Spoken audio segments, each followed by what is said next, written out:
គឺជាដំណើររឿងរបស់ស្ត្រីខ្មែរម្នាក់នៅក្នុងខេត្តត្បូងឃ្មុំដែលបានចាញ់បោកមេខ្យល់យកទៅលក់ឲ្យបរិសុទ្ធជនជាតិចិនក្រោយទទួលពាក្យបណ្ដឹងពីម្ដាយជនរងគ្រោះសមាគមអាតហុកបានចុះប្រមូលព័ត៌មានលម្អិតនិងបានស្នើសុំកិច្ចអន្តរាគមន៍ទៅស្ថាប័នពាក់ព័ន្ធរហូតជួយស្ត្រីរងគ្រោះបានវិលត្រឡប់មកជួបជុំគ្រួសារវិញក្រោយការវិលត្រឡប់មកវិញសមាគមអាតហុកបានផ្ដល់សេវាជំនួយសង្គ្រោះនិងមេធាវីជំនួយផ្នែកច្បាប់ទៅដល់ជនរងគ្រោះនៅក្នុងសាលាដំបងខេត្តត្បូងឃ្មុំបោសសម្រាមលាងចានដាំបាយឲ្យចៅហូបទៅរៀនហើយពេលសម្រាប់អីដូចថាស្រួលខ្លួនបន្តិចតួចទៅបោសស្វាយងាកម៉ោង4អីទៅជាចរគ្មានអីទេខ្ញុំមានតែប៉ុណ្ណឹងជីវិតខ្ញុំអង្គការអាត់ហុកបានជួយខ្ញុំទៅដាក់ពាក្យបណ្ដឹងនៅប៉ូលីសនៅខាងខេត្តត្បូងឃ្មុំបណ្ដឹងពីមេខ្យល់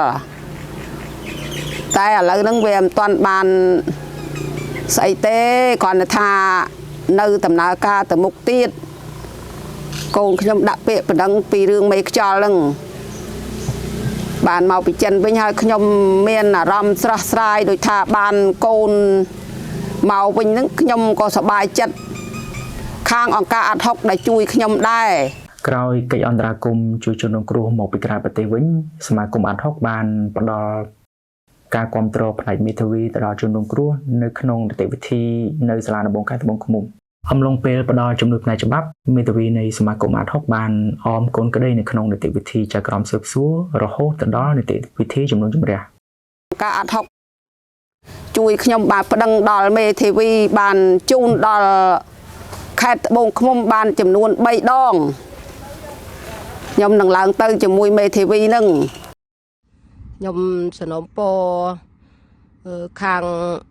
តឡាការចាប់មេខ្យល់នឹងឲ្យខ្ញុំឃើញតន់ខ្ញុំនៅឃើញនៅភ្លឺនៅដឹងនៅលឺឲ្យបានឃើញជាក់ស្ដែងនៅភ្នែកហើយឲ្យយកទៅដាក់ពន្ធនាគារឲ្យខ្ញុំឃើញជាមួយសំណងខ្ញុំមិនតន់ឃើញសំណងអ្វីដែលឃើញឲ្យច្បាស់លាស់នៅឡើយទេខ្ញុំចង់ឃើញខ្ញុំចង់ដឹងខ្ញុំចង់ឮឲ្